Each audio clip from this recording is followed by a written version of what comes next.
मनीषा लवकर उरक, ते लोक कधी पण येतील. तुमचं काय आपलं मधी मधी थोडं थांबा हो. वस्तूचं पॅकिंग व्यवस्थित असेल ना तर त्यांना नक्कीच आवडेल. शेवटी first impression is the last impression, नाही का? बरं बरं, ठीक आहे. काहीही करून आजची ही डील फायनल झालीच पाहिजे. अजून किती दिवस सांभाळणार हे ओझं आपण? अहो होईल हो डील कन्फर्म. टेन्शन नका घेऊ तुम्ही.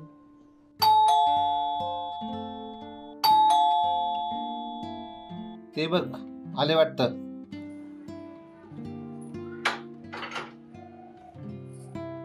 नमस्कार. ऍड्रेस शोधायला काय प्रॉब्लेम तर नाही झाला ना?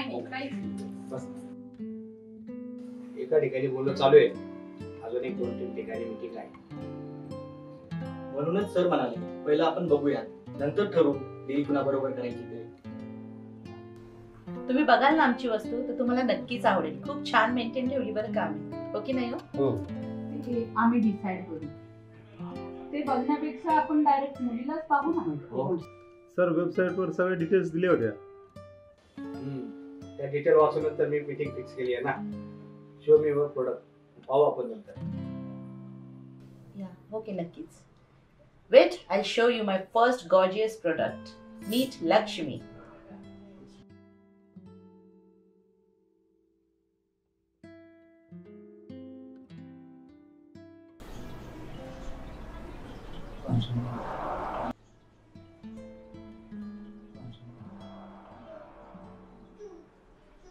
Hello everyone. तुमची वस्तू दिसायला तर छान आहे, क्वालिटी काय आहे तिच्यात? क्वालिटीच्या बाबतीत सांगायचं झालं तर या मागायच्या काळात आम्ही हिचे फीचर्स एकदम ॲडव्हान्स आणि व्यवस्थित मेंटेन केले आहेत. तुम्ही बघू शकता. नाव जरा खूप ओल्ड वाटतंय ना, लक्ष्मी. It's okay. तशी डील फायनल झाली तर तिचं नाव चेंज होणारच आहे ना. नंतर बदलू. Let me check. काय नाव तुझं? हा, लक्ष्मी. Turn right.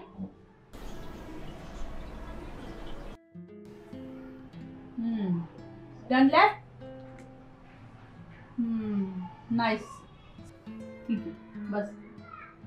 काय शिक्षण आहे तुझं? माझं ग्रॅज्युएशन झालं.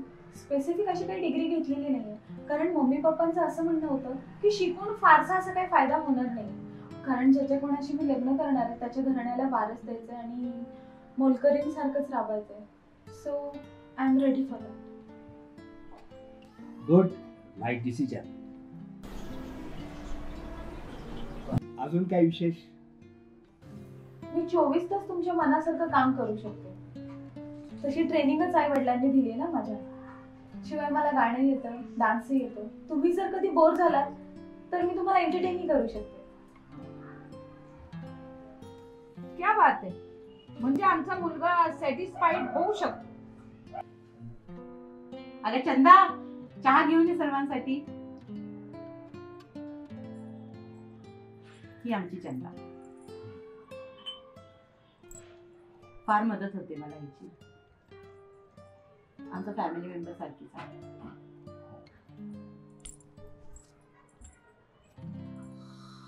चंदा, कप घेऊन जा.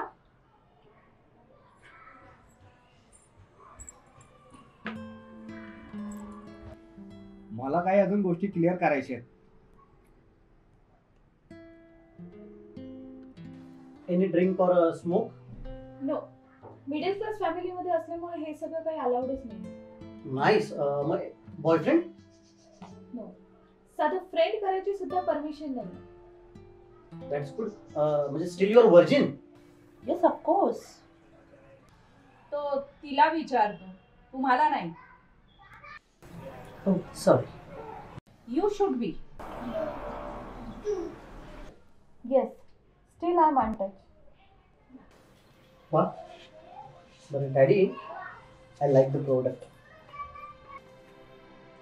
छान. पुढच्या गोष्टी आपण बघून घेऊ.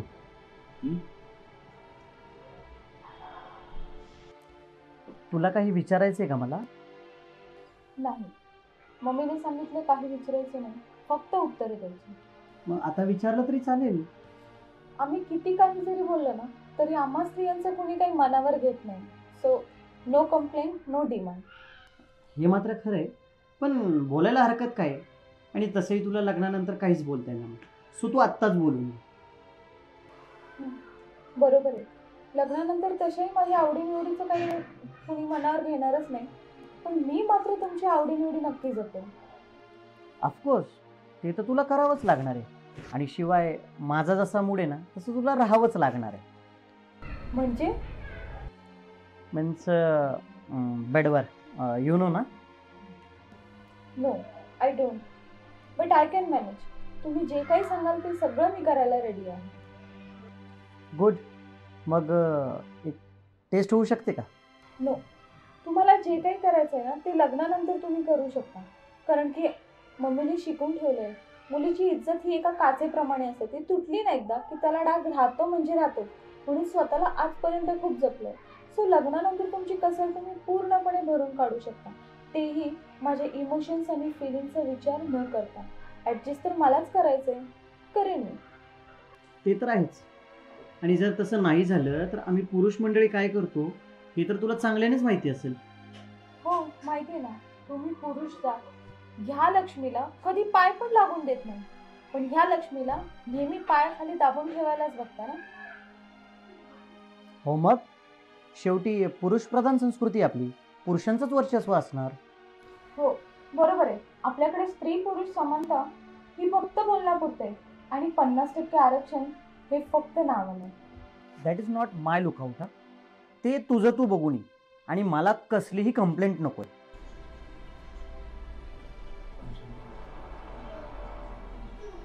सो मिस्टर युजर, झालं का तुझं final? Yes dad, ready to position.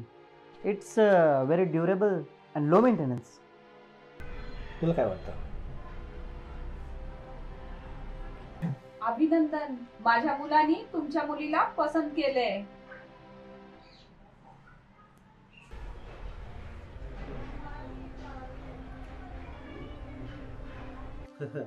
Thank you sir. मग किती मध्ये डील फायनल करताय?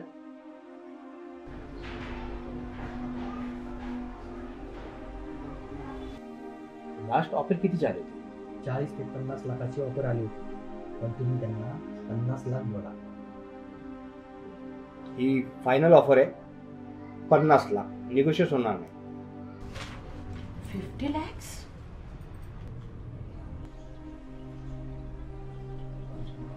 हे बघा, एकटा आमचा मुलगा डॉक्टर आहे, वरून त्याची मंथली इन्कम 1.5 लाख रुपये आहे.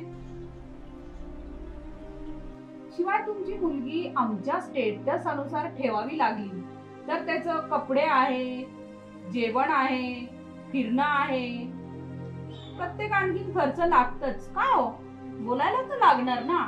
मग हे खर्च किती आलं? त्या हिशोबाने आम्ही खूप कमीच सांगितलं.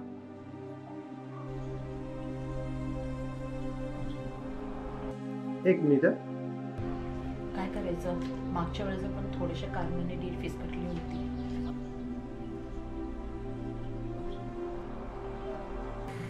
बघा ना काय कमी होतंय का. कर्ज घेऊ कुठून तरी आणि मोकळं करून टाकू एकदाच. थांब विचारतो त्यांना. सर, एक रिक्वेस्ट होती, थोडा डिस्काउंट मिळेल प्लीज. सर, तुम्ही अजिबात डिस्काउंट देऊ नका, तुम्ही अडूनच राहा. नो नो नो, तुमचं होतं तर आम्ही घेऊन चाललोय. तुम्ही तर फ्री होताय.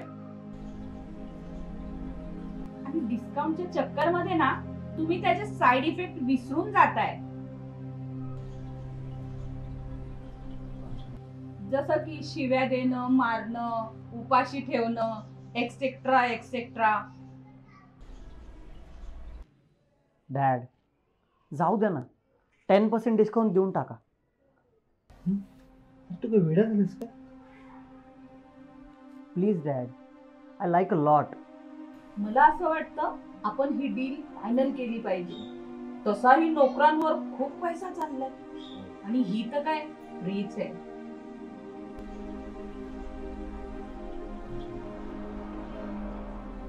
ठीक आहे, माझ्या मुलाच्या खुशीसाठी 10% अमाऊंट, पण तेही लग्नाच्या आधी पूर्ण अमाऊंट क्लिअर व्हायला पाहिजे.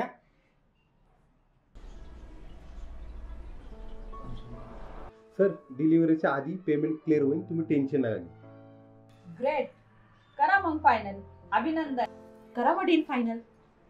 कॉंग्रॅच्युलेशन.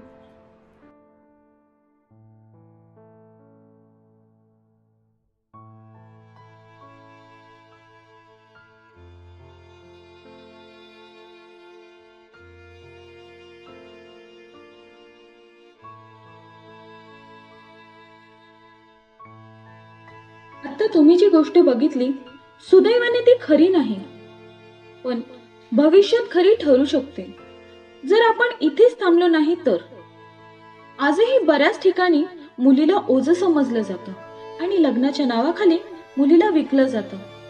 जर आत्ताच आपण इथे थांबलो नाही तर येणाऱ्या पिढीसाठी परिस्थिती खूप बिकट असेल.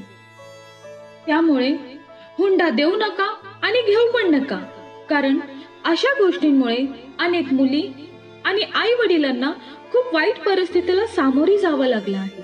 प्रत्येक स्त्रीचा सन्मान करा, कारण तुमच्या सोकॉल पिढीचा वारस त्या स्त्रीच्या पोटातून जन्माला येतोय. आज आपण असा प्रण करूयात, स्त्रीला एखादे खेळणे न समजता तिचा लक्ष्मी समान सन्मान करू आणि महिला दिन फक्त एकच दिवस साजरा न करता 365 दिवस साजरा करू. प्रत्येक स्त्रीचा सन्मान, कारण माझा भारत देश आहे महान.